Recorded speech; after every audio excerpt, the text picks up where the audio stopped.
really, really don't want this episode to be as depressing or triggering, but it is going to be. So I hope that you guys are feeling well this week. I'm doing not any better at all. I'm not. I'm just putting on this, this smile while I record this episode, so that way it's a little bit more. It's not. I'm not. This episode isn't going to be completely a rant like the last few episodes have been, or I don't want to say a rant. They haven't really been rants. They just been me explaining what's going on in my life and the way I feel about it. And I guess this episode is kind of going to be the same thing, except, like I said, I really just don't. I really don't enjoy bringing you guys nothing but sadness and depression and frustration and anger and stuff like that, even though that's the case most of the time. But it's whatever. How you guys doing? I hope y'all are well. If you don't know who I am, my name is Charming. I am the host of this podcast that you're listening to, the Mental Lab, and we have fun over here, I guess, or at least we talk. We talk about real stuff. So if talking about real stuff and reality is not for you, this podcast ain't for you. I mean, I guess technically you're not talking back to me while I'm talking to you, but I like to imagine that, like, the people who are like talking to me are like sitting on the floor, like with, their headphones in or audio playing, and they're like laughing and chatting with me. Like, that's what I do when I listen to other people's podcasts, because I'm lonely. I am so lonely. Yeah. So I mean, shoot, I sit here and imagine like we're sitting up here kicking and laughing. So if that's something that you feel like you can do, stick around. If you haven't subscribed yet to our YouTube channel, subscribe to the YouTube channel. Check us out. But most importantly, go to our website, officialmentallab.com. Super easy to like navigate. A lot of different things that's going on over there. All different types of events and support, forums, podcasts, blogs, vlogs, all types of content and things for you to do and join the community. So make sure you check the community out. But today, guys, I wanted to talk about a few things in my life that's been going on, and I guess like it's not going to be formatted the same way as I try to format the episodes, because this is mostly about just like what's going on in life. But I did want to just tell you guys, I guess like today I'm going to be talking about me wanting to just give up. I think I talked about it in the last few episodes. I think in the last in 2 or 3 audio episodes ago, I talked to you guys about, and I continue to use the boat analogy, the boat and the water analogy, right? And if you haven't checked those episodes out, make sure you go back and check those episodes out, because I think I beat a dead horse twice, and I'm gonna try not to beat that same dead horse today about the whole boat and the crazy water. So I want to say that I just want to give you guys a quick little update on that, though. As far as the boat, the water, and the icebergs, that's going to, break my boat. The icebergs have been hidden, okay? They have been hitting. I think at this point, I'm just, today, I don't want to cry anymore. I cried so much yesterday, and I think I'm just hysterical today, you know what I mean? Like, I didn't sleep last night, per usual. So it could be a lot of slap happiness as well. But as far as, like I said, just an update on how the boat is going and the icebergs, I talked to my therapist finally about that whole big iceberg, about the sexual assault that I talked about.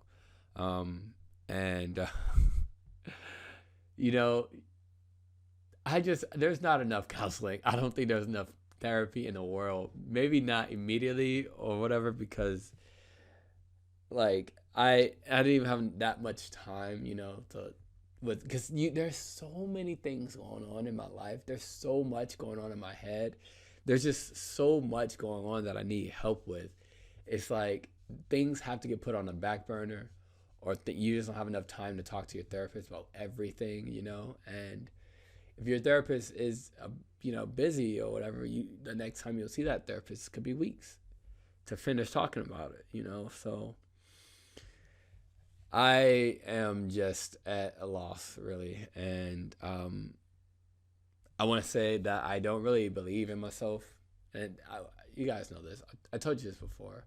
It's just, I think I think there's a point where I have to start doing things, and those things require other people to know about me doing those things, like applying to college or trying to get a house or trying to get out of the military or trying to just move or, you know, talk to my family about things like friend, all these different things, right? There's all these different things, all these different people in my life.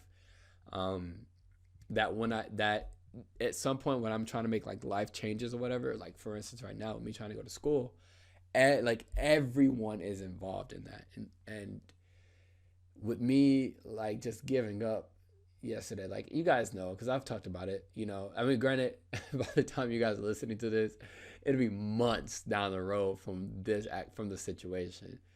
So I mean, you know, by the time you guys listen to this, hopefully it will have been all resolved. It will be, because my time is running out to figure out what I want to do, you know. So it will be handled or something. Expired, I don't want to say resolved, or handled or managed, because that means that I would have done and dealt with it. But I mean, I don't know. But anyway, yesterday, after finally, like I've been telling you guys, like I've been just ready to give up and ready to give up. Yesterday, I finally reached that point, right? Like I've been talking about it for like the last few months, like the last month. Is ready to give up on everything. I told you guys, like just give up, not do anything, not leave my house unless I have to, just start going back to work, hate my life, just sit there every day, numb, just doing whatever I'm told to do, and going home and just, you know, doing my podcast and doing that, and that's legitimately it. Not anything else. I'm tired of trying. I'm tired because I feel like I try and I do just a little bit better, and I get just knocked down like into this hole, and then now I gotta try to get out of this hole, and then upon trying to get out of this hole, now I also gotta try and build a bridge over this hole, and then I just get knocked back down into the hole, and then the bridge falls down into the hole, and now I gotta try to remove the rubble from the bridge that's in the hole, and then try to get out of the hole, and then while I'm trying to do that, now I build something else instead of a bridge, and that falls in there along with me, and I fall back under the bridge that I was already there, you know. So like that's what it feels like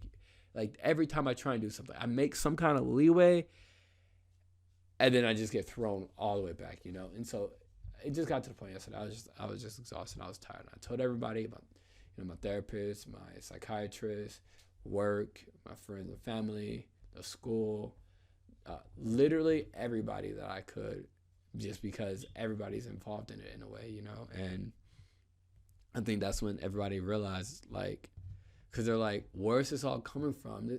Yeah, you guys, obviously, I'm not going to just sit here and tell you every single day that I am doubting myself and I'm afraid of moving on, and that I'm terrified of getting put out of the military, that I'm terrified of going to school and getting triggered every single day.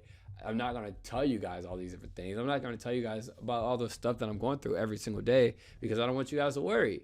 Like that. That's what it's. Literally, I think the last audio episode I talked about that. Like doing things. What was it?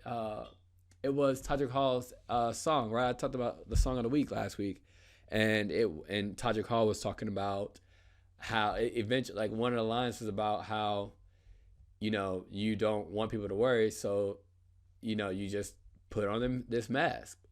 And so that's like, they're like, you were so excited yesterday. Yeah, I was excited in front of your face because I'm just trying to do this and just keep trying to tell myself that I'll be okay, and I don't want y'all to worry, because if y'all worry, then I'm not going to be able to do this and all this stuff, you know, like that's why. My family's just like, but you've been doing this and this and this and blah blah blah. Yeah, you're right. I have been. You're right, and I've been doing that just so that way y'all don't worry. I don't want my family to worry. You know, I don't want to say it's the same thing with suicide, but a lot of times it is. Like you at some point, like you ask for help. At least me, right? I don't speak for everybody that's ever, you know, attempted suicide or has. I'm just speaking about my experience. Like I've asked for help, and I've told people before that I was ready to give up on life, and that I saw no purpose in living, and that there was no reason, like there was just no reason to do anything in life, because I was just gonna die anyway, and I'd just rather do that earlier than deal with all the pain just to die. Like there's no, you know, I told that to a few different people. I, you know, didn't get the assistance that I guess I needed in that moment, And it wasn't until things got drastic for me when I was close to it that it came all out, And that's when everybody's like, but this, but that. Yeah, you're right. It's called masking. It's called masking. That's what it is. Like I think I even talked about it earlier in one of the audio episodes earlier in the season. Masking is so powerful and it's so strong. We talked about it the very first, I think it was the very first episode of last season, me and Tati, Masters of Deception. That's what we are. That's what I am. I can deceive you. And I can deceive you, myself, everybody. And it's dangerous. It's scary. It is. But I do it to protect everybody else because I don't want them to, worry too much about me. But, oh, by the way, guys, trigger warning. So today we're going to talk about some things. We're going to talk about suicide, as we've been talking about. We're going to talk about different types of addictions and disorders. We're going to talk about a couple of different stories and whatnot. We're gonna talk about a few things, just like we typically do in most of the episodes, almost all the episodes, especially my audio episodes. Those tend to be a lot more rough than the video ones. But with that being said, if you do notice that you are triggered or you're having a hard time listening to the content that I'm speaking of, or you start having flashbacks and memories, or even if it's outside of just listening to the podcast, things where you're just like you're starting to think about things, you can't get sleep. If you notice any of those kinds of things, the first thing I want you to do before you do anything in the world is get out of your house. I gotta bring it back, guys. I gotta bring it back because I feel like I haven't done it in a while. Get out of your house. Drive your vehicle. You know what? Don't even drive your vehicle. Yeah, no, drive your vehicle because you guys walk all the time. From what I say, drive your vehicle to the nearest, what is that? Golden Corral. There we go. I had this all written down in my mind. I had it all written down. Okay, so get in your car, drive to the nearest Golden Corral, grab all the food that you can on a bunch of plates, and whether you eat it or not, I just want you to smell it and just live in the ambience of the steam and just smell it and listen to all the chatter around you, even if you want to be alone, whatever. Just listen to the chatter around you, and then at some point, I want you to get up, pay your bill, and just walk out. Once you do that, I want you to make your way to the website, fishermentallab.com/resources, where we have a crap ton of resources for you to be able to utilize, especially if you are feeling triggered. There's lots of different things, communities out there, lots of different people you can talk to. There's so many different things out there, and I just want you guys to have all those resources for when you want to give up. I have to say, wanting to give up sucks because when you make your decision to just give up, it's like when my friend, Katie, she said it best yesterday. Oh God, she said it best. I want to pull it up and say word for word what she said. So she said, "Charmin, you cannot give up, and you know this. If you don't keep trying, nothing will ever change. You also can't do your podcast if you're not willing to work on your mental health." That's literally what your podcast is for. My podcast is literally for me working on my mental health. So me giving up, I can say all day, I'm giving up on everything in the world but the podcast. But I can give up on everything in the world, but talk to you guys. But then at the same time, it's because it's not like I'm giving you guys advice or trying to be your guys' leader or anything like that. I am just as infallible as every person in the world and as every other person that is listening to this podcast. You know what I'm saying? But the thing is, the podcast is for me. It's like I told you guys before. Yeah, obviously it's for you guys. But it's for me. It's one of my methods of coping. It's one of my methods of expelling my feelings. It's one of my methods of just getting things out there, feeling a little bit better, So if I give up on everything, really, what am I doing in the podcast? What am I talking about? Yeah, I can say, okay, I gave up. And then now what? Since I'm just being a robot every single day, so I agree with what she said. And yeah, a lot of people yesterday said a lot of things that I agree with. It's just when you don't trust yourself, when you don't believe in yourself, when you don't love yourself, when you are very afraid of yourself, it's hard for you to want to do anything that betters or furthers you. You know what I mean? Because it's like, well, I'm not getting any better, so what does it matter? Or, well, like this is pointless because I'm going to fail anyway. You know, that's what it feels like a lot. So yes, I should use some of those resources, um, but I have you guys. I got get my mind away from everything garbage Call of Duty.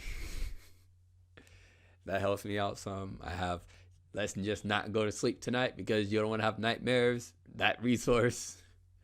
But in all actuality, I do know that, when things, I do know my limits and when I do need to, get utilize resources. And I've used them before for myself.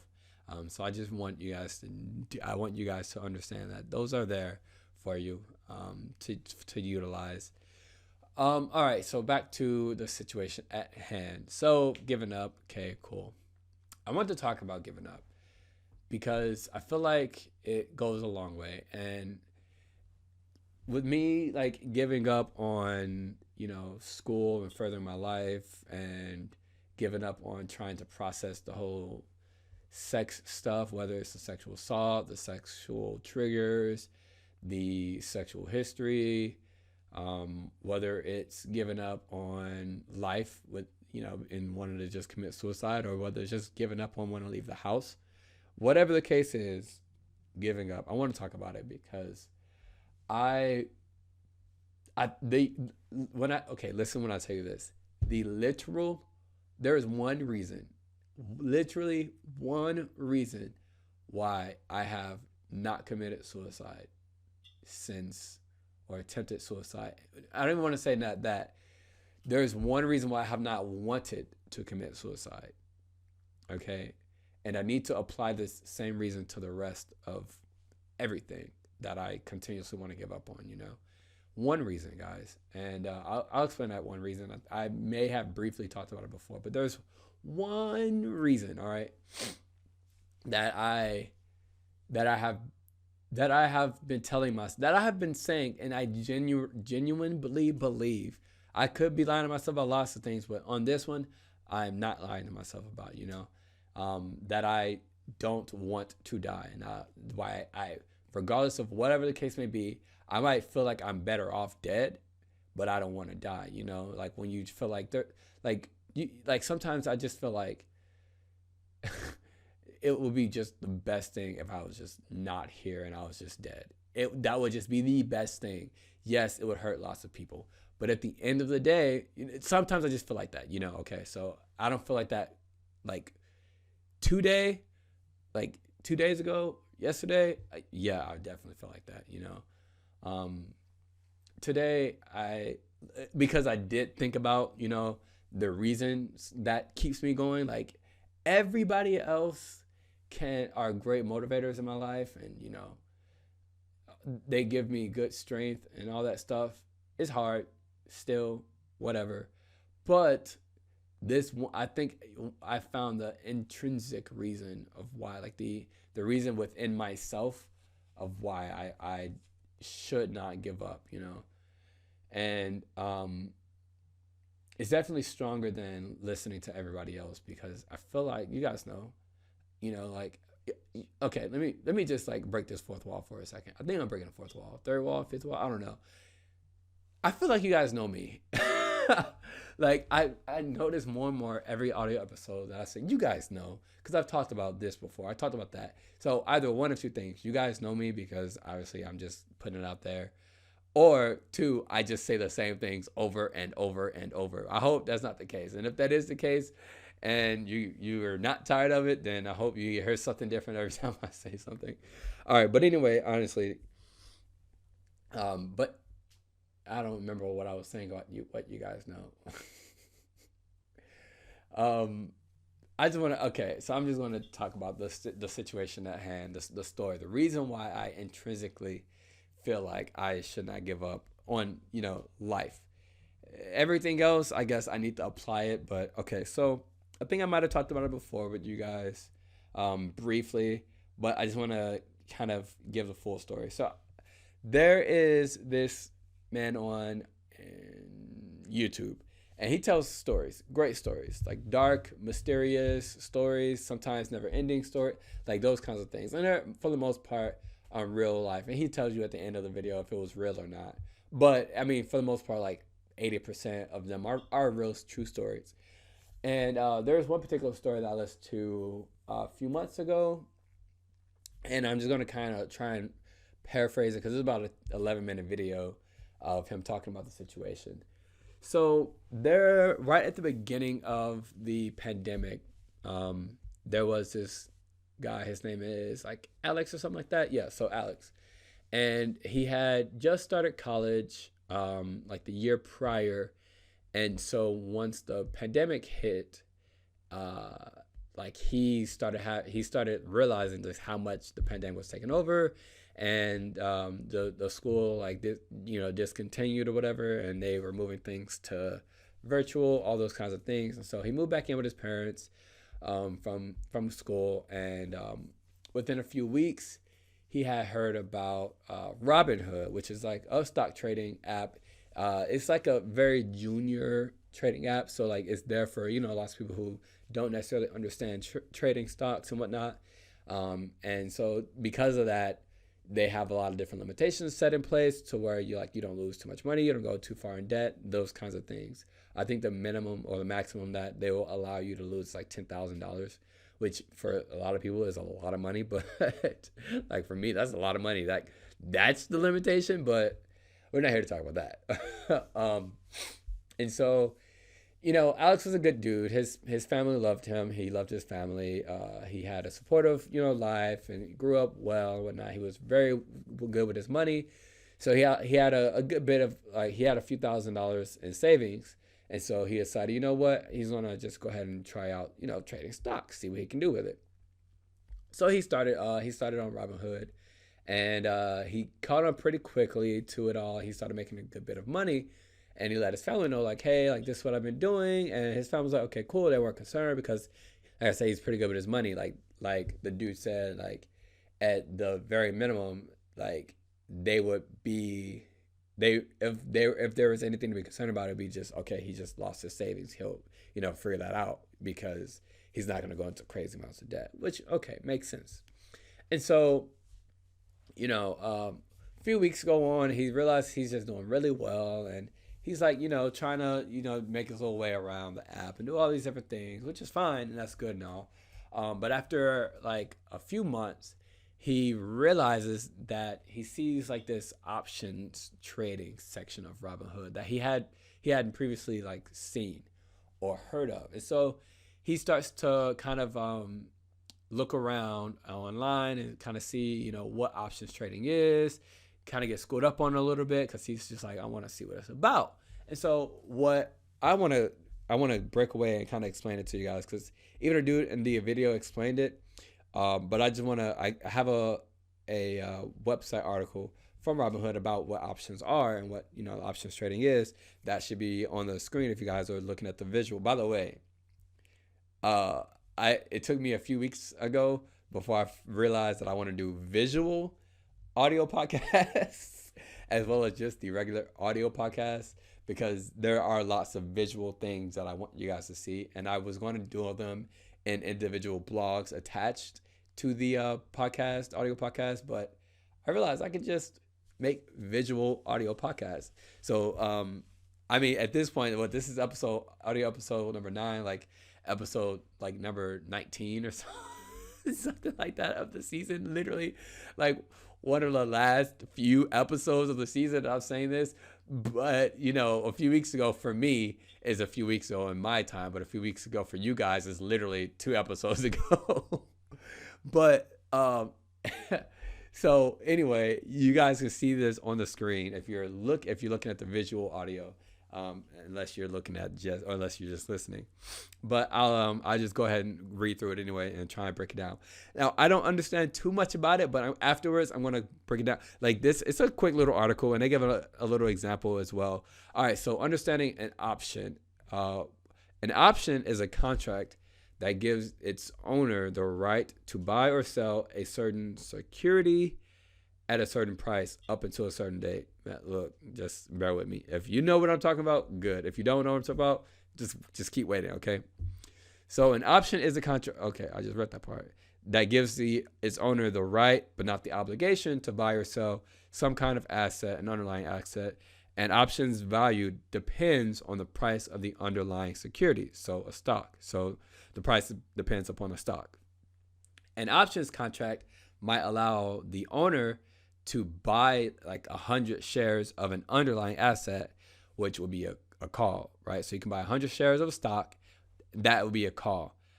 Or you can sell 100 shares of that stock, which would be called a put. I don't understand the difference. I don't understand why those are the words, but whatever. So you got the call or you can put, right? A stock. You may also potentially profit from options trading. So that's the other side of it. So that's that's the people who actually buy and sell those contracts to those people buying the options. Okay. So this is the most common way options traders attempt to profit from trading options. Options often expire with no value. So you should understand the risk before investing, blah, blah, blah. Also be aware some complex options might expose you to losses beyond what you paid or earned in your original transaction. All right, so here's an example they give. So on July 15, 2019, Uber's stock was trading at $44. If you were something bullish on Uber and thought the stock was going to rise, you could have bought a call with an exercise price of $48 that expired January 2020. So that right there is just saying, okay, so Uber is currently selling at $44.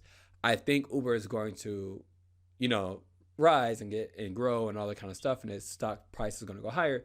So I'm going to make a call, or I'm going to buy 100 or however many shares of Uber's stock, but instead of buying it at $44, I want to exercise my option and buy it at $48 instead of just $44, because I do know it's going to go up.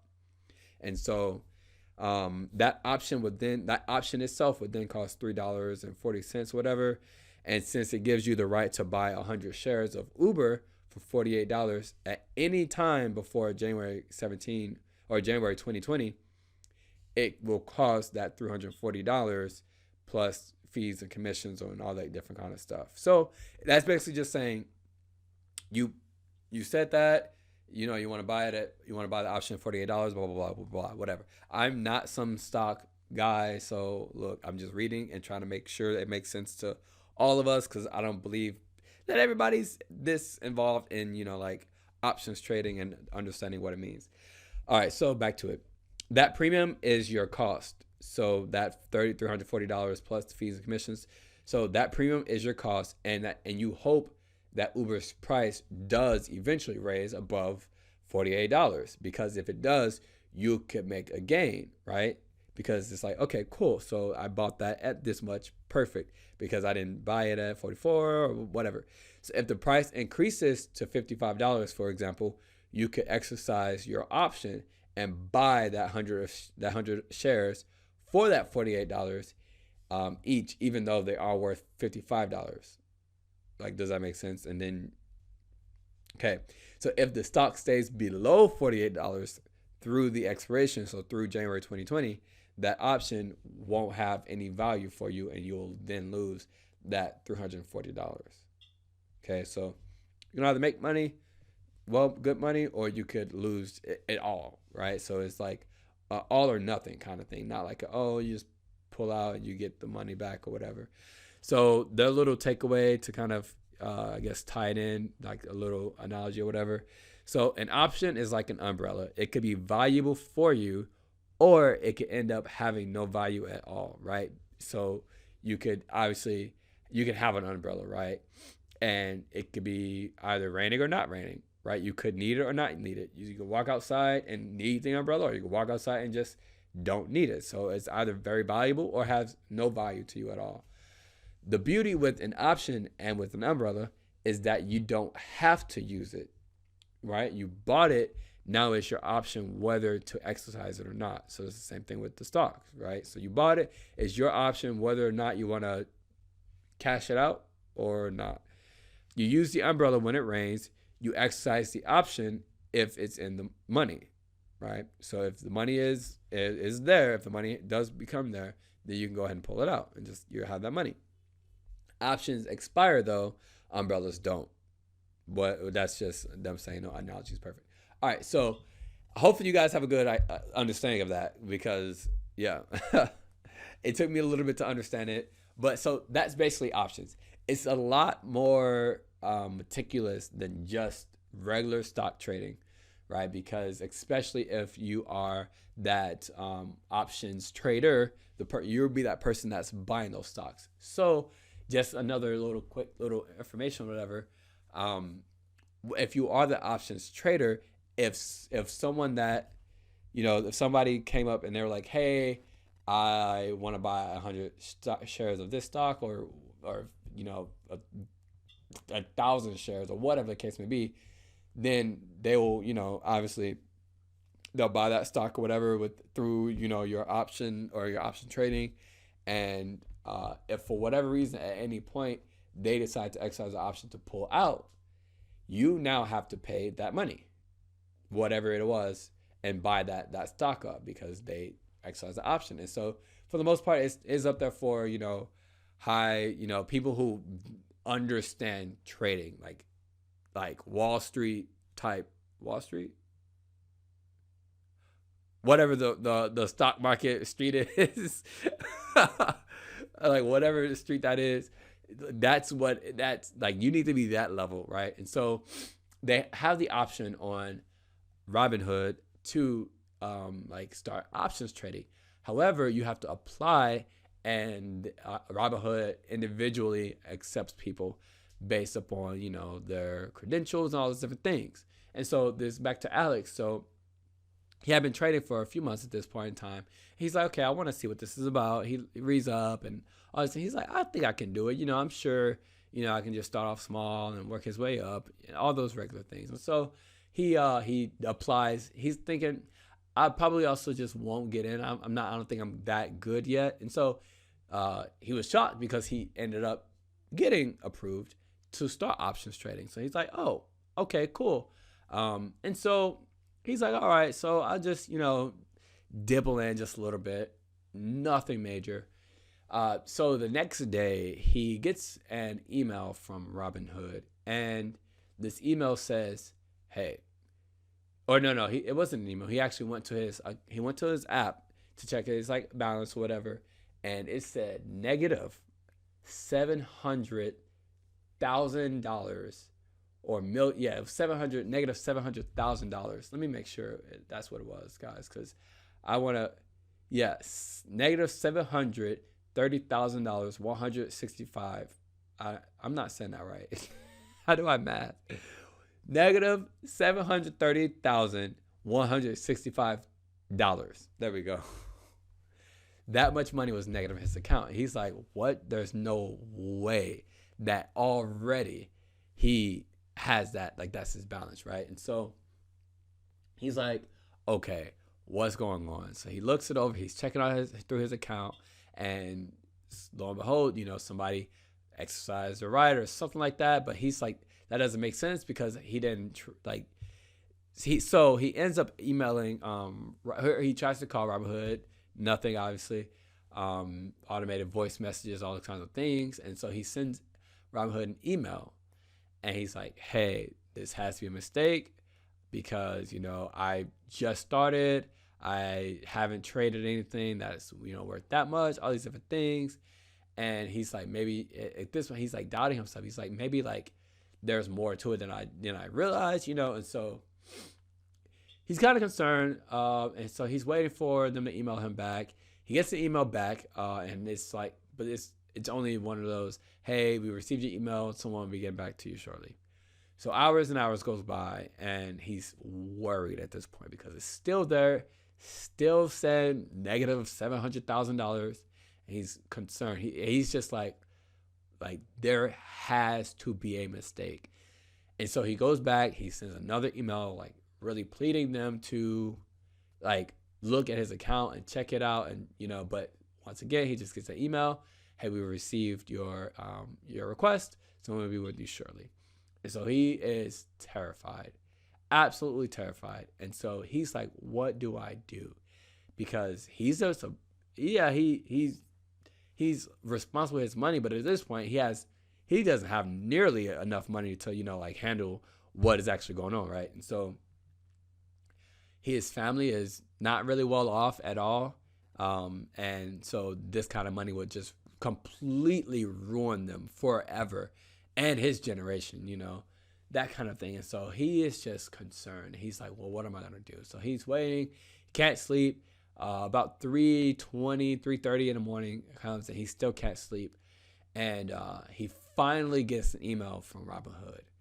However, it's saying immediate action required in the subject line. And so he reads it, and the email says, you have about 2 or 3 days to make your first payment on this negative $730,000 like that you owe to us. And that first payment was somewhere around like $140,000 they would have to pay within like the next few days.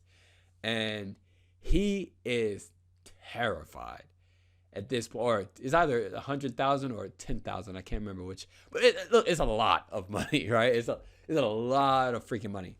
And like the dude was just like, he emailed them again and just like, there has to be something.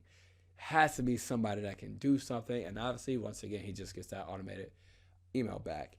And so he screenshots his messages, or he screenshots his account balance on his phone, and puts his phone down. And he goes to his computer and he drafts up this letter or whatever, and just pretty much explaining what happened. And he pulls up the account on the emails, and he gets up. He knows what he's going to do, and he leaves the house, gets on his bike, and rides away from home. So the next morning, the parents get woken up to a knock on the door, and it's a police officer. And he tells Alex's parents and family that Alex had been killed, or that he passed away. He rode his bike to the nearest train tracks and waited for a train to come, and the train hit him and killed him. So they obviously were devastated, and I mean, as anybody would be. I'm still getting chills every time I think about this story. I'm still getting chills, and they don't know why though. They just woke up to this, and they have absolutely no clue. You know what I'm saying? None. And so eventually they finally go upstairs to his room, and they notice his phone and his laptop is turned on and open. And they see the account balance, they see his account, they see all the emails, and then they also see his letter.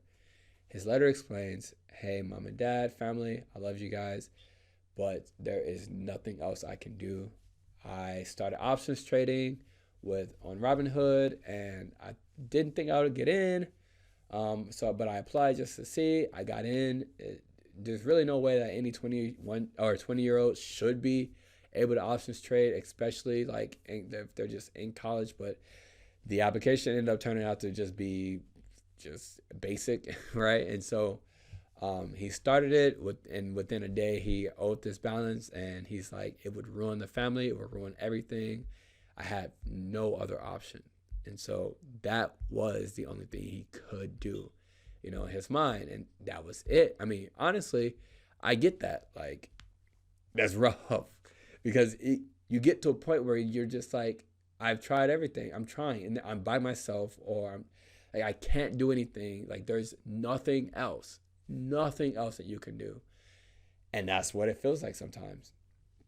So within the next 24 hours, he, to his email account, finally gets an email again from Robinhood. Except this time, is Robinhood saying pretty much, hey, we apologize. This account, this balance is not yours to owe. And your account balance is actually, it was something positive because he had been, doing well. It was something positive. And so he didn't owe that much money. And just for, your guys' sake of, justice, his family have been, they are trying to sue Robin Hood for unlawful or unrightful or unrighteous, something like that, death. It's so hard because I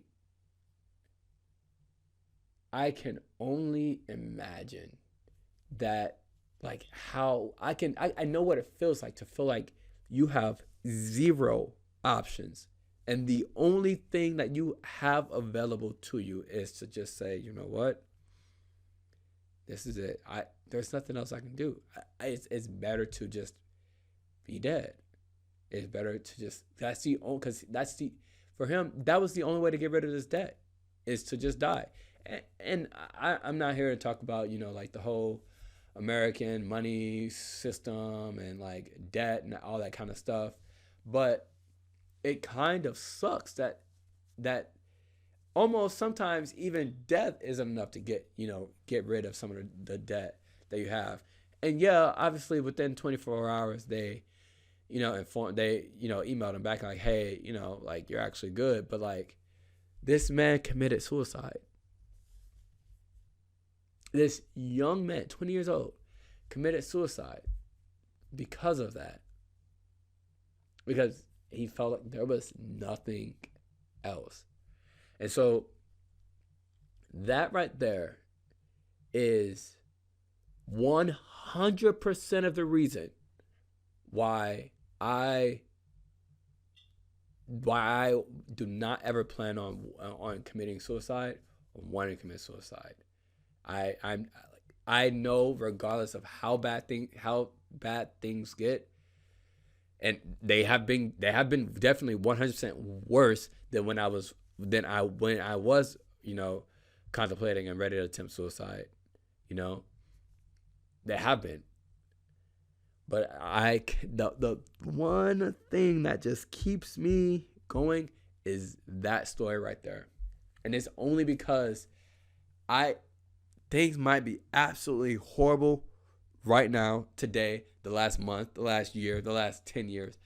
Absolutely just horrible.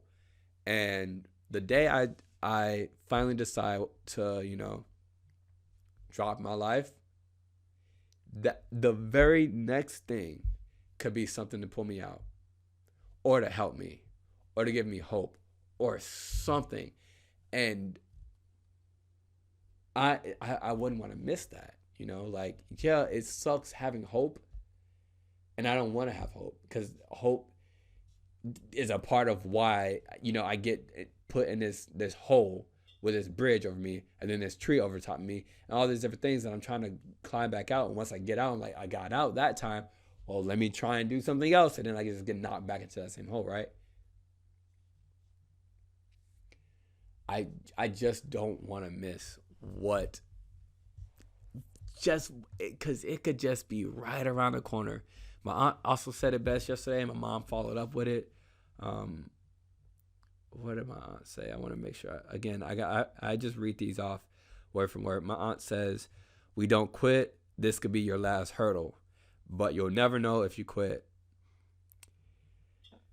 And my mom, she called me and she was talking to me about quitting. She's like, just like my aunt said, like, this, you've had to jump over a lot of hurdles, basically, and I might have fallen over every last one of them. But there could be I could be on the floor, ready to just stand up and walk away, turn away. My face is just down on the track, and I could not see that there's one more hurdle, and then after that, I'm done with the race. Or I can just run for freedom. There could be one more hurdle. There could be just one more. Bring it back to my boat water analogy. There could be one more, what do you call those things in the water? Icebergs. There could be one more iceberg. Just one. Yeah, there could also be 500 more. But there could also be just one, or there could be even one that's going to make the rest of those icebergs just a little more bearable, right?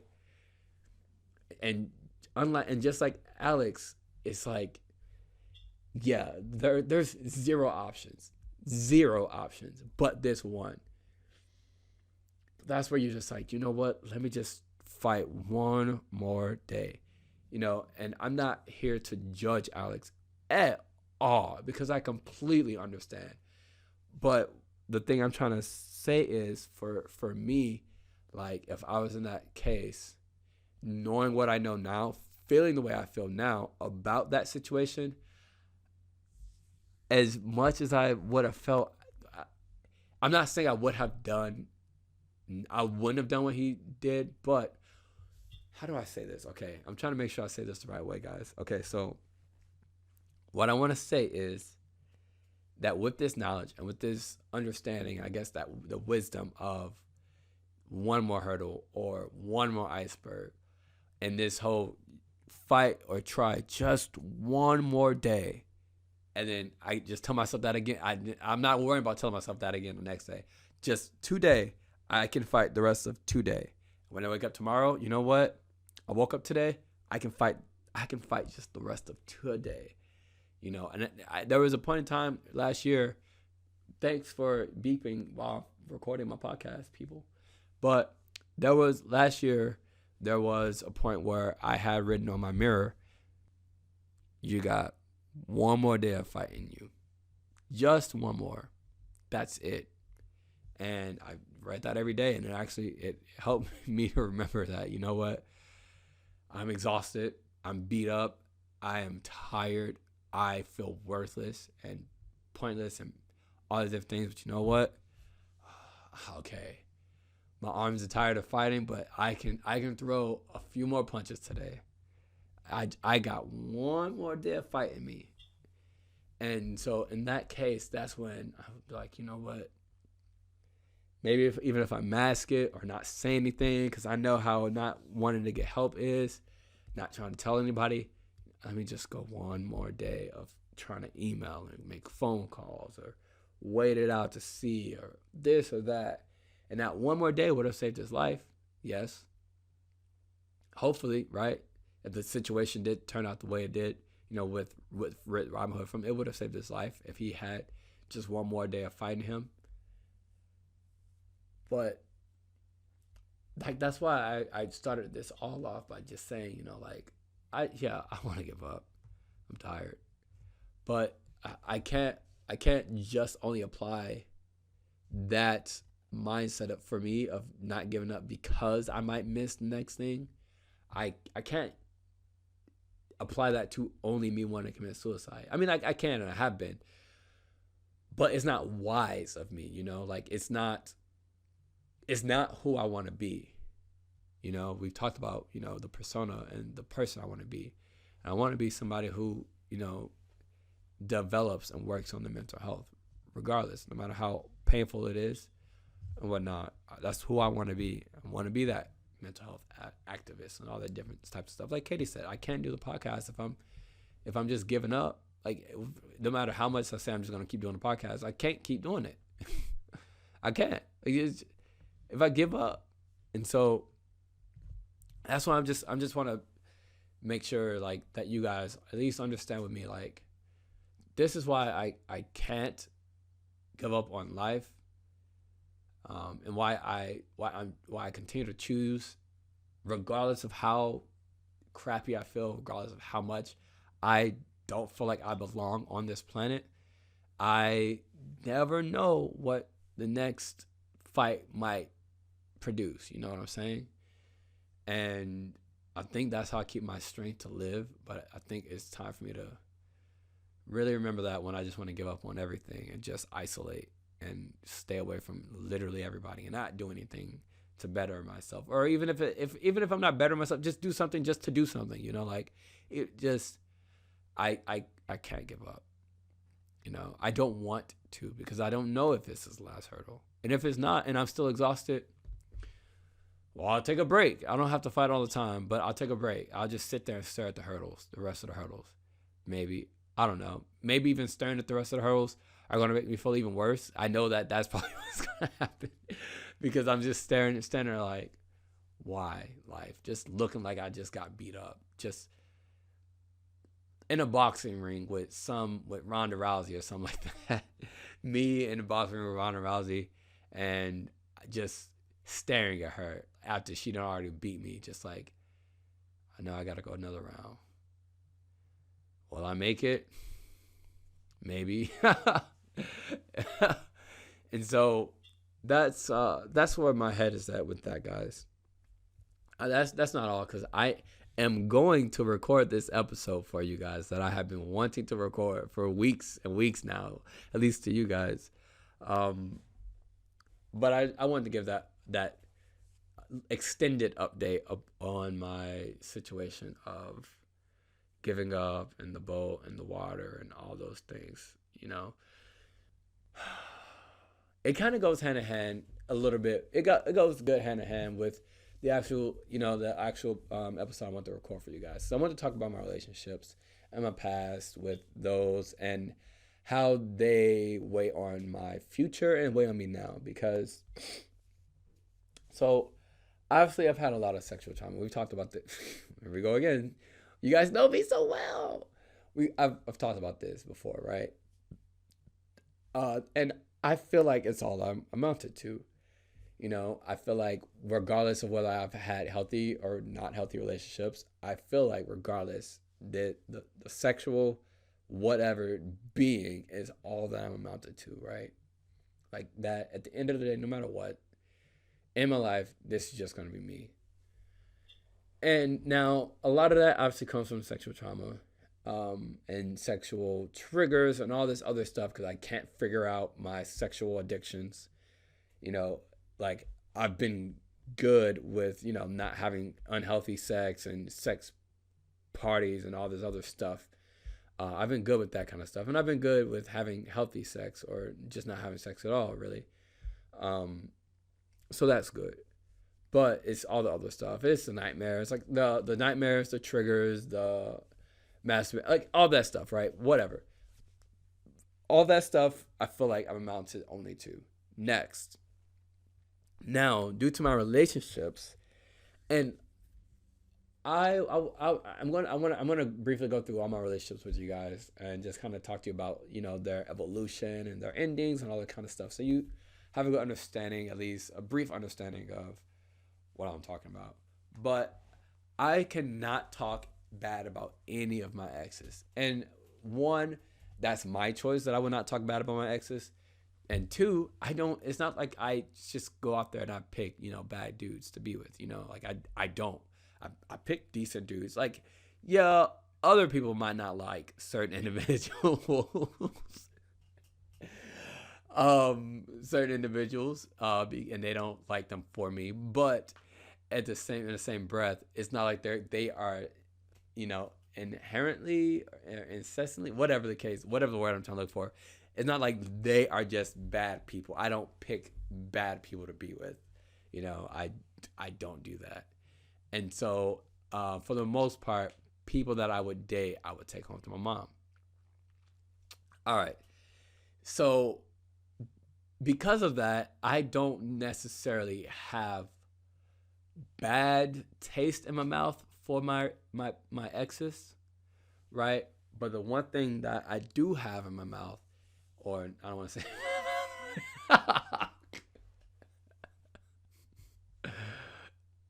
but mine went straight to the gutter, and I hope y'all's didn't in that instance, but I know it probably did now that I just pointed out. Anyway, so what is going on within me is all those relationships that I thought were good relationships or decent relationships or some of the best relationships that I think I'll ever have in my entire life, 2 of them,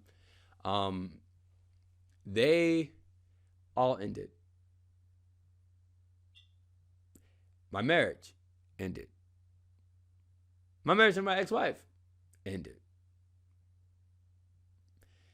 And so it feels like,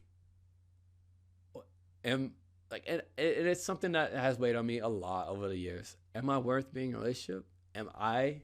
Because I can't, like, I've dated different types of people. The common denominator is me, you know?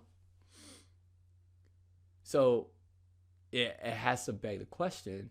And the reasons why we split up and all are many different reasons too. It's not like, one common thing like, oh, I'm always getting cheated on, or oh, I'm always getting ghosted, or we always this or that, or whatever the case may be, right? So it's all different varieties of everything. So that's why it's just like I'm just not worthy to be loved by someone. And I talked to my therapist yesterday kind of about this, and I I mean, I not that I realized only yesterday that I don't love myself, but in talking to her and getting all the way through all that stuff, realizing like I'm saying that I don't feel like I am loved by anybody, regardless of romantic relationship, family relationship, whatever it is.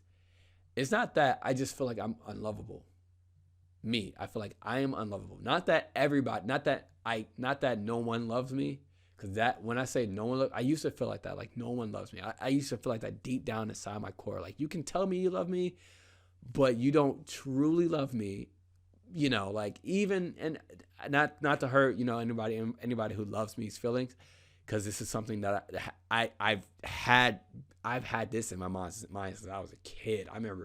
I legitimately remember being extremely young in middle school, and I told a friend like, no one truly loves me. I don't know if everybody feels that way. I just know nobody truly loves me. No one truly loves me. And whatever. Talking to my therapist yesterday, and I think what I did realize is it's not that no one truly loves me. That's because that's kind of putting it off on other people. And not that I don't want to put it off on other people, but what I have realized over the last few years is that I feel like I am unlovable. And I feel like I am the issue. I am what's wrong, not other people. Other people are not what's wrong. They can love me. They can love people. Like that's where the whole like no one truly loves me. That's basically saying that other like they can't love me. No, I feel like I am the one who just cannot be loved. I am not what, people want. I am not what my family and friends want. I am not what I want, ultimately. I am not what I want. And so I've been thinking about that, since I talked to her yesterday, that it's really just me who doesn't love myself and who doesn't believe that I am lovable. And because I just don't love myself. And that's obviously difficult. Like that's obviously like the stuff I talk about, guys, is difficult. And so a lot of that kind of stuff plays, or a lot of that I am unlovable play or comes from, different experiences that I had where I don't feel like I am worthy to be loved, or like I will never be worthy of being loved. For instance, having the greatest relationship in my life ending to me just getting ghosted, or having the greatest relationship in my life ending because of my mental health, or having just regular good relationships and because of my own defects of me feeling like me not having, I told you guys about my, what is that called? Chronic dissatisfaction, right? Me and my chronic dissatisfaction and making other people feel bad. Me and my ex-husband, like in that relationship ending because I was emotionally shut out and shut off. I just was not in tune with emotions, which you guys would not believe because of how emotional I have been with you guys and in front of you guys, right? And how emotionally aware and conscious and mature I am now. I used to be a brick. And all these different reasons, right? Many different reasons why I just feel like I am unloved when it comes to like romantic relationships, when it comes sexually. The sex that I have or the sexual whatever's encounters, the way my body has been abused is not loved. It's not lovable, And with me feeling like that's all I'm amounted to, that doesn't help the case. Like family and friends, a lot of times it's difficult because I don't accept myself, and so it's hard for me to believe that other people accept me. And sometimes it's hard to believe because of how other people believe. Like being gay sucks, but especially when you have a bunch of family and friends who didn't want you or don't want you to be gay, or they sometimes they look up to you to be this person, and you turn around to not be that person, whether it's gay or whether it's Republican or you're secretly want to be a cow, like whatever the case, right? You don't a lot. I never really accepted myself because of what I perceived other people wouldn't accept me as either. I had a moment where I felt like it doesn't matter what other people think, but deep inside, I know I was doing that to tell myself that over and over and over and over. It's like when you see like these people get on TikTok, whatever, and they're just like, I don't care what people say. I'm going to dress the way I want to dress. And they're like, this is our time to like take over the world and not care anymore. And I'm like, well, did you care or did you not care? Like, because if you didn't care, you wouldn't be talking about it's time to not care anymore. It's time to do. And if you didn't care, you wouldn't be posting about the fact that you don't care, because you don't care, right? And so that was me. Like, oh, I love my body. I love the way I look. You should. How shouldn't you love me? Like all these different things, right? Like, and that's what I was, dealing. That's what I was doing. Not actually loving myself, And so with all that and not accepting myself and not loving myself, it's all just come down to me just feeling like I am the issue. I am what's unlovable. So let's like backtrack it like all the way back to meeting and I'm going to say names, y'all. So sorry, y'all in my life. I've said names to everybody. But we're going to backtrack all the way to my first gay relationship. Okay, we don't need to go to my very first one. We're going to talk about Jerron, okay? And that's my ex-husband. So I met him my sophomore year of high school, which is also when I came out. He was new to the school. We had the craziest high school drama that I think high schoolers can have in our sophomore year of high school. Well, it was his junior year. It was my sophomore year. Which was kind of thrilling at first, and then it became exhausting, and then became toxic. All within about 3 months. Okay, but through the years, I moved and all those different things. We would keep in contact, and we would get back together, and then we would break up, just like the high schoolers do. Eventually, when I was in college, we got back together, and long story short, like it was just not a fruitful, productive relationship. But he was who I knew. He was who I was familiar with. He was like the first gay boy, I guess, at that point in time, because we were just kids. He was like the first gay man that really caught my attention, that I felt like familiarity in, As I grew up, I realized that, like my attraction, my sexual attraction wasn't necessarily to him. We were not emotionally connected at all. I would just say that. He was a very emotional person, and I was very much not. Like, he was struggling, especially in college. I think that's when I really, really realized it, because we were always together. And like he was always at my dorm. He became one of the boys, in my dorm. And we did everything together. And so at that point, all my friends knew him, everything. And so within that relationship, I didn't know what it was, but I would just notice there would be just times where he was just inexplicably, whatever. Look, words. Y'all know I suck with these things. There were just days and times or whatever where he was just down, just sad and depressed, blue or angry, frustrated, whatever, aggravated, whatever. There were just, and he could not explain them. And I could not understand, listen, when I say, let me listen very closely. Me, could just not understand how he could not know why he was upset. I'm like, something had to make you upset. Nothing made me upset, and I wish you would stop asking me. No, something had to make you upset. Was it me? What did I do? What did I not do? Was it not me? Who else did something? Did they do something and I was there and I didn't stop it? Did they what is wrong? Like, you are sitting here crying. What is going on? I just did not understand. I could not get emotions. I could not get emotional reactivity. I didn't understand how, you get upset about something and then you start snapping or doing things that people would do when they're upset. I just did not understand that. I'm like, you want to argue? I don't understand why you want to argue with me. Don't you love me? Like, that was my mindset, I said all the time, especially once we got married, it was, I chose to be with you for the rest of my life. I love you.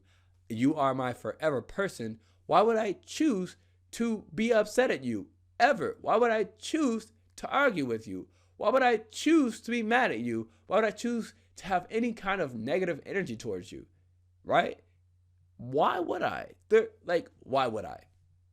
Now, along with why are you angry at me for whatever? Why? Really? Why are you upset at me? Don't you love me? That was how that went.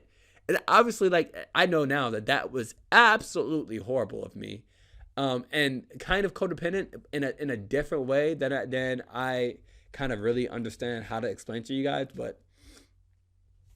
But that was my logic, is that if I'm going to be happy, I'm just gonna be happy. I ain't gotta be sad about nothing. And I don't understand when people are sad. And I remember we started marriage counseling. And I just remember Jerron would say something. I remember our counselor, he would ask Jerron to say something. And my marriage counselor would ask me to explain what he just said. And I'm like, I listen. It's not that I don't listen. I listen to what he's saying. And so the counselor's like, no, explain to me what he just said.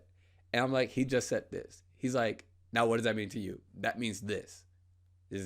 Okay, let me give you an example, because I don't remember the specific thing, but let's just say, okay, so Jerron would say something along the lines of, no, it's fine. I did need a hug. I'm like, oh, okay, cool. Right?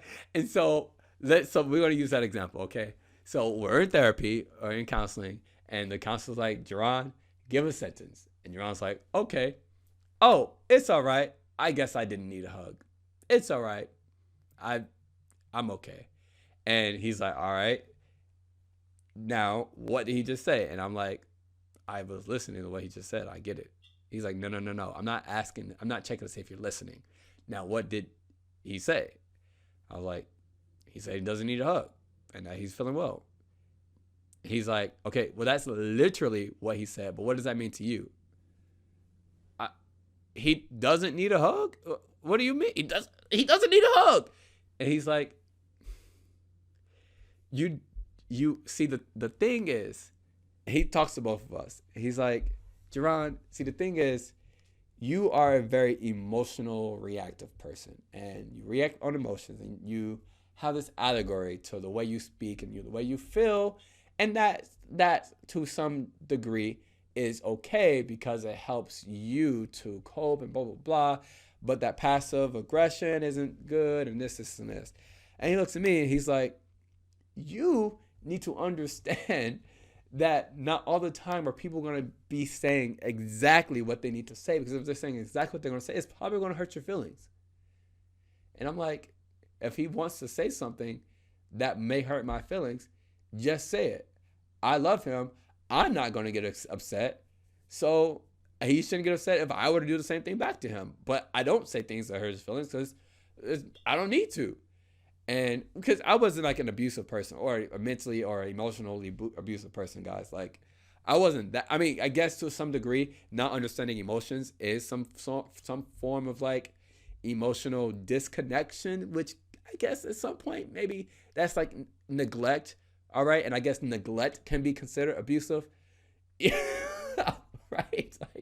Like if you think about it with kids, right? If you are not emotionally connected with your kids, then that could be some form of neglect, which neglect is a form of abuse. So you're abusing your kids by not being emotionally developed or emotionally whatever to attached to them, right? But so I don't want to say like I was like emotionally abusive, like I was purposely abusing his emotions, but with my lack of emotional awareness, emotional development, and all that kind of stuff, yes. Um, and so long story short, uh, I didn't understand him at all. And he didn't understand me when it came to emotions. And so I didn't really understand anything about why people would be upset. And so after we split up, it broke me because I'm just like, you love me. So why would you leave me? Like, I don't understand. You love me. Why would you leave me? Like, you just can't do this? Like, you just can't be happy and just be okay and just live in love and like just let that be it, like. And so that weighed on me a lot, and we even got back together and tried again. The second time it was very bad because at that point in time I was starting to kind of come into myself as a person, myself as a gay man, myself as who and what I'm sexually attracted to and mentally attracted to. My emotions were not there yet. And I put a lot of the blame on him uh, for leaving me in the first place because I didn't trust that he wouldn't leave me again, you know? There's a lot of things that came with it. And because I didn't have the trust, I shouldn't have just, let him come back in the first place or asked him to come back because that's what I did. Because I didn't trust. But whatever. We tried again and it failed. Okay, cool. Anyway, like I said, he's my best friend now. Whatever. After that, or in between that, us splitting up and then end up getting back together like a year plus later, or whatever the case, and breaking up. There was this guy I met, the second gay relationship I had been in, and he was older. He was 42 when we were dating. And he definitely was a big reason of why I started to get into that, learning about myself and what I want, romantically and sexually and all those different kinds of things. And he helped me open up into the world because, being with Jerron, we were very locked into our positions and our spots of like who we were. Give me 1 second. Yeah, so we were just like hardcore. This is you. This is me. And you are, top. I am, well, not, I don't know why I'm speaking from his terms. Whatever. I have this position. He has this position. I do these things only. He does these things only. Like, my masculinity has to be this. His femininity has to be this. And all this stuff was outlined and structured. And so I didn't really learn anything about, gay culture, gay life, being in the gay world, all this stuff. Especially I missed all of that kind of stuff since I was married at 19 anyway. I didn't have the chance to really explore much, even though I did explore a lot. Unfortunately, in between, like, us breaking up and getting back together when I was in high school and stuff. But at the same time, like, whenever I met this other guy, which he's the only person whose name I'm not going to say because every time I say his name, he pops up like Candyman. So I'm not going to say his name. We're just going to call him Jack Daniels, okay? Because his name is another one of the whiskeys, like spelled the same way and everything. So anyway, Jack Daniels, right? So he kind of opened me up into just like exploring, the world, exploring what, romanticism is like, exploring what relationships can be, exploring, letting me venture out and see like what kind of man I am and what kind of gay man I am and all these different things. And like, we tried a lot of different things and experimented and all this stuff. And it was cool. He was a good dude. I really liked him. And everything was going great. Everything was going fantastic. And like I I definitely felt like I was the more mature one in the relationship somehow. Granted, he had never been married, but he had been in a long relationship for like I think what like 7 years. There was one sexual thing that kind of kept us apart, however, and it was we were not emotionally connected during sex. So that was something that was rough and new for me because he did open me up to so many different sexual experiences, just like with an open relationship. And it wasn't really an open relationship. It was just like we were able to invite others into our, relationship or whatever. And both of us could, I guess, if you will, eat dinner together. I don't know how best to say that. Right? Like, here's a piece of meat. Let's cook and have steak tonight. Me and you, babe. Like, I don't know how best to say that. But anyway, sorry, mom. But anyway, so he kind of opened me up to more things, a lot more things than I guess I knew what life was about. And like I said, we did a lot of things together. There was one day where we were planning on, he bought a trailer and we were planning on getting another one together. And there was like a month or two where he lived with me, and then like another 3 months where I basically lived with him. Even though I had my own place, it was just I let my friends just maintain it. Like, he was a good dude. I really did like the relationship. I enjoyed what it was and where it was going. But all of a sudden, he like took me on one day. We did a bunch of really great things. Took me to the fair, blah blah blah. And afterwards, we go back to his crib, and then he's like, "So, I don't want to do this anymore." And I'm like, "What?" And he tells me basically something along the lines of, "I don't feel that you are genuine and that you are really as mature as you are. And it makes me feel like you're faking it all. And like, I don't really know who you are." And I'm like, bro, what? Like, where is this coming from? And, basically made me feel like I have absolutely no backbone and that I don't know who I am because, granted, yeah, I have been doing a lot of different things that I was not used to doing when me and him were in a relationship.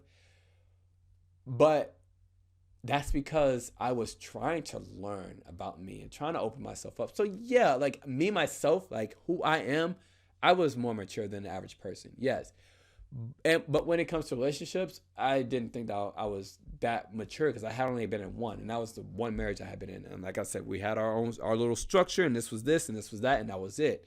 And so, yeah, I didn't venture out, and I didn't know much. So to some degree, yes, to some degree, like he was saying, like yeah, I am not as mature in certain aspects, but the examples that he was giving was about who I am as a person, not who I am as like a romantic person or sexual person or whatever. It's just me. I'm like, bro, what are you talking about, dog? Like, I'm the mature one in this relationship. And so I think what I deduced was that he wanted somebody young, but who was also young in the mind. And that he was just kind of projecting what I wasn't on me. And so that made me feel like, well, if people want me to be young and they want me to be youthful in the mind, there's no reason to date anybody who wants to be with somebody young. Because that's not me. Like, he didn't accept me for who I was in my maturity, like, and I took that out on myself. And after that, that's when I was just like, you know what? It's whatever. I'm just not going to be in a relationship with anybody. And then after a good handful of months, that's whenever I reached back out to Jerome to try again. I already told you guys about the second time. Ended like garbage. And I felt even worse. And yes, Johnny was stalking us. Like, like crazy. Like I would see him stalking us like in the stores, or I would see his car parked, and Jerron knew exactly what he looked like. I'm shocked Jerron didn't like kill me. Um, I mean, like to this day, like I ended up telling Jerron about a lot of the situations where he's stalking us and whatever. But anyway, so a few years go by, a year or whatever goes by, and I meet this guy, Keith, most awesome man in my life. I have absolutely nothing bad about this man. I mean, just great. He was very open.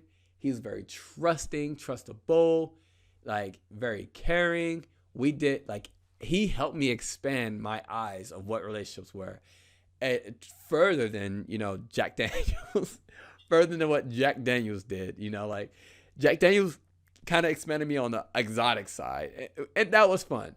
But Keith expanded it on the more mature side. He was everything that I wanted my marriage to be. Like let's go on picnics. We did that all the time. And granted, it was picnics on the nude beach, which I was not comfortable with at first. But eventually I understood and I got it and I was comfortable and he made me feel comfortable and I just everything was so great. And I felt like this is the man I'm going to be with. At that point in time, we both had the same amount of time before we get out of the military. He was also in the military. He would be retiring soon. He would be retiring around the same time that I would be getting out, and I was planning on getting out and pursuing my dreams as a physical therapist and all that stuff. I knew all that stuff back then, and this was back in like 2018, somewhere around there, 2017 or 2018. But just great, absolute great man, and he really taught me to be able to trust people. Like I said, especially like going to the nude beach. Like, bro, I think it was like our second date. We he took me to this nude beach that I told you guys about, and with all the porn stars. I mean, and my guy would legitimately straight up be like, he'd be like, "Oh my God, look at his wiener," and I'm like, did he really just say that? And not only just say that, but he said that to me. Like, I I was extremely self for like the first two visits, maybe like the third visit, but I had a conversation, and that was also another thing. It was so easy to talk to him. I don't think I had ever been able to just assertively talk to someone, and them talk to me, and we really connect when we're talking about when we're being insecure with each other or vulnerable with each other. And so that was something new for me because I had never been that vulnerable at all. I mean, you got, like I said, my emotional tragedy with my ex-husband was garbage, and really with Jack Daniels, it didn't need to be there. We were just living in fun. But with him, I could go to him and say, like, Keith, I feel very uncomfortable when I hear you talk to me about, not just talk to me when you compliment the other guys at the beach, or when this is happening, when that's happening. And he's like, and he would sit there and completely validate me and completely understand me, and then make me feel comfortable to feel like I'm it. I'm all. A compliment doesn't matter, and more and much more. A lot of other things. I can't even think of all the stuff that he would say and do, and the way he make me feel and all this stuff. But in the end, I believed, like, okay, well, it's okay. Like, I can do this. This is all right. This is fine. Like, I'm his. Like, that I'm what he wants. Period. I am. And so that was like the first relationship where I could just completely be me and be vulnerable. And I think that's what I learned a lot about kind of starting to be open with people, and just with friends and family and relationships and all that kind of stuff, because it was so easy with him, and he also made me feel so good. And I think I was able to be open with myself more, and I did realize I was a very, very jealous person, very envious person, and so, but I learned a lot with him. with a lot of different things, not just like the whole beach situation. Because look, eventually, once we broke up, I was at the beach all the time. Okay, I mean, I took my best friend to the beach. Look, I was always there. Oh my god, I was naked in front of her for so long. Like I've been naked in front of her before, but like that was like hours that I was like naked in front of her. But anyway, so that ended out of nowhere. I was just also concerned because that was a ghost situation, and so I felt like, wow, I just opened all the way up and then left to dry out with salt on my wounds. Like, and it felt like even when everything is great and I'm being completely me, completely open, and we have a great relationship, still he doesn't want me. Like that. I think that's where the like things like really flipped for me, because it was just like, okay, I've had a relatively relationship, my marriage, but I was also young, and then I've had Jack Daniels, who I thought I was vibing with, but I guess really in the background of his head he wasn't. But now this guy, who he would admit is probably the best relationship, he wanted to marry me. Who, so what is my worth? Like, who, like, and it's so hard to try not to define yourself by what other people, amount you as, or whatever the word I'm trying to say is, but still, like, that's what it feels like. And so after that, I get here to South Carolina, and I went about a whole year of not dating, just because I was so broken on the inside and in my mind. And then finally I was doing a little bit better, and I met Tovin, and that relationship was something else. That relationship was everything that I would imagine old me would be into. Still a good relationship. That relationship, however, I expected so much of him, and I'll always still say to this day, and I know I ruined him, because he looked up to me so much, and he wanted us to work, and we were working fine, like, but he wanted to be the guy for me, and he did not think that he was worthy of being with me. And I don't think I understood that. I think I just took advantage of it. It was a very codependent relationship, as well, because at that point in time too, this is right after I would say recovered from my depression or whatever early, like years ago, back in like 2019, I think it was. And my depression from a lot of other things. And so I was in the mindset, because I had learned in counseling that my feelings are valid and my emotions are valid. And so I was trying to get more in touch with my emotions and my feelings. Except I didn't learn the part, or she probably said it, but I didn't grasp onto it. I didn't learn the part about everybody's emotions and feelings are valid. I just learned mine are. And so I'm sitting here thinking, like, bro, I feel like this. You made me feel like this. So you need to help me out.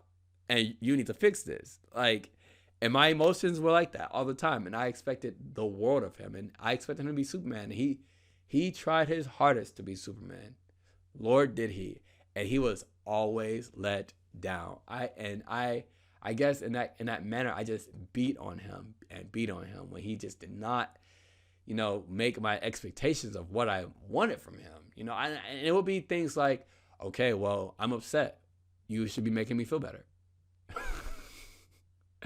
Like, okay, well, if you want to make me feel better, I'll just not sleep, and I'll just sit here, roll over, and toss and turn the entire night, and make you upset and make you want to figure out what's going on with me until you do. And then I'll just tell you, no, don't worry about it, because you didn't worry about it before. Like things like that. And so there was that.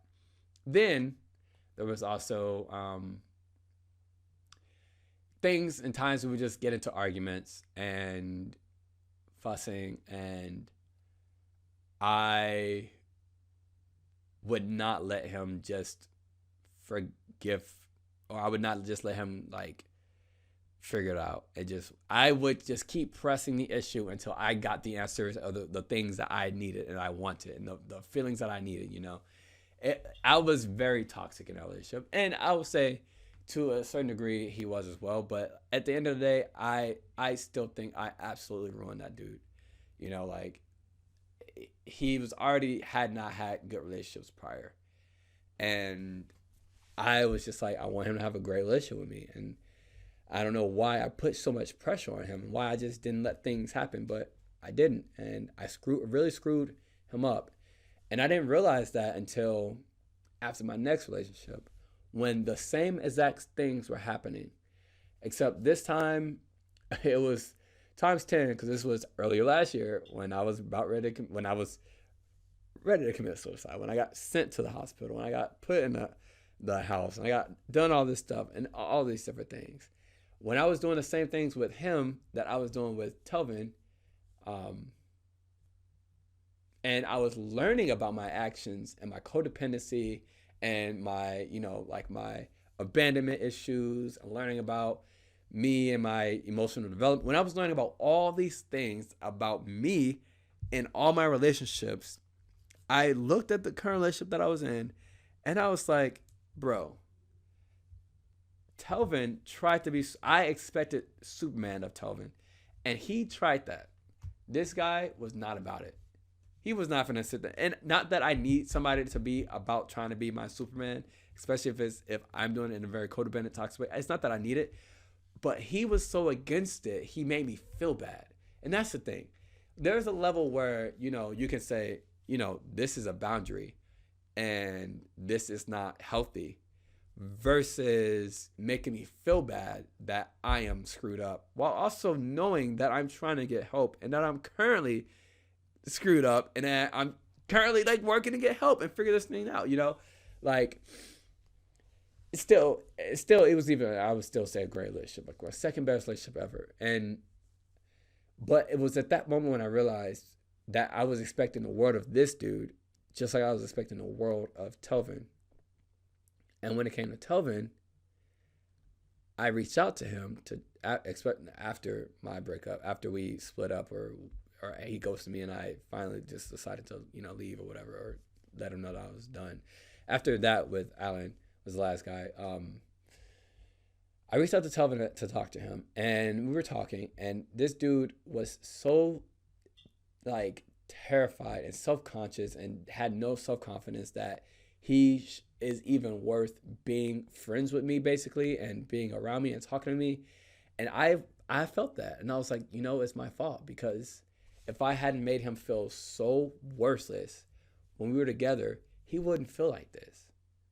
And that weighed on me so much, and I couldn't. It was so hard for me to forgive myself for what I've. And I mean, I still don't think I have, and I think that's still why I can't be in a relationship to this day. Like, even if I was healthy or whatever, because Lord knows I'm not, and I shouldn't be in a relationship. But at the same time, like I said, it jacked me up because of how bad. Like, I know what it feels like to feel worthless, and who am I to make somebody else feel that way? And I did that to somebody else, and I can't ever change that or take that away from him.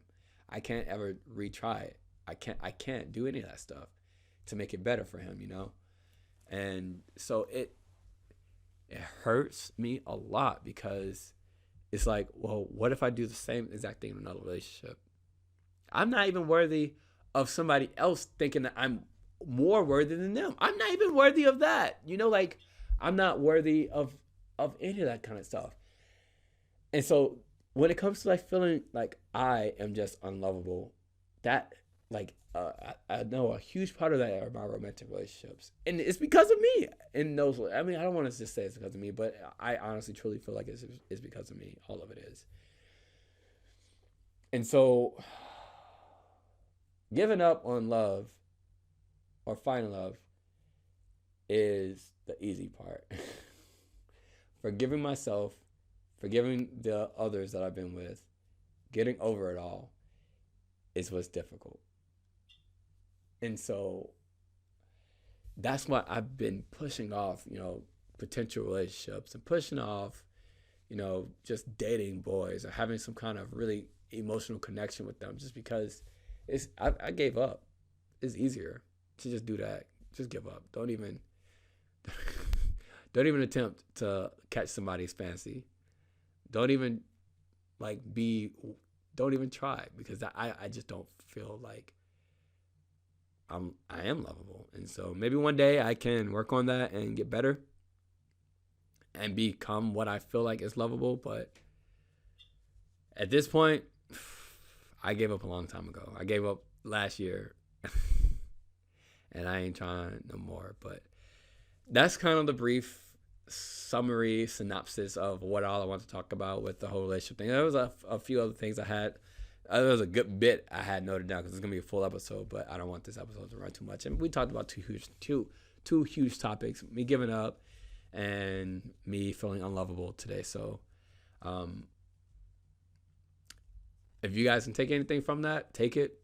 If you have anything to add, anything to say, any kind of support to give, any kind of feedback, any kind of contradictions or anything like that, put it in the forums on the website. It's where we chat about all that kind of different stuff. And I love to see you guys' support, and I love to see you guys chatter among each other and help each other out. So with that being said, I hope y'all have a good week. The season is almost to an end, y'all. It's almost to an end. I can taste season 3 already. Like, by the time y'all listen to this, I already have season 3 planned out and probably even starting. So I guess that's exciting. I am going to go get a tattoo. Or no, I'm going to get my tattoo touched up. So y'all have a good week, and I'll see you guys in the next one. Bye. Be forgiving of yourself. Allow yourself to make mistakes. Mistakes are lessons. And it's how you rebound from those that is what it matters. It's not because, this happened. Yes, it happened. But how did you rebound from it? Did you allow it to pull you down and be at vortex, and you weren't living life? You weren't sharing your story or possibly helping prevent someone to go down that same path because you can't forgive yourself for allowing that to happen.